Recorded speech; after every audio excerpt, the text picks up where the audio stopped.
பிரதமர் மோடி அவர்கள் தமிழ்நாட்டில் அவருக்கு செல்வாக்கு அதிகமாகிவிட்டதால் திமுகவினருக்கு தூக்கம் வரல அப்படின்னு பேசியிருக்கிறார்.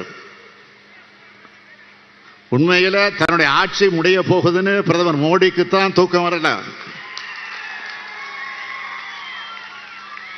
அவருக்கு ஏற்பட்டிருக்கக்கூடிய தோல்வி பயம் அவருடைய முகத்திலையும் கண்ணிலையும் நல்லா தெரியுது. சரி, தமிழ்நாட்டுக்கு இத்தனை முறை வந்தார, அவர்கிட்ட நான் ஒரே ஒரு கேள்விதான் கேட்டேன்.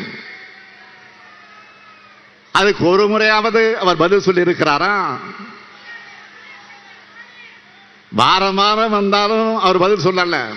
இனி வந்தாலும் சொல்ல முடியாது, சொல்லவும் முடியாது. 10 ஆண்டு காலம் ஆட்சி செஞ்ச ஒரு பிரதமர்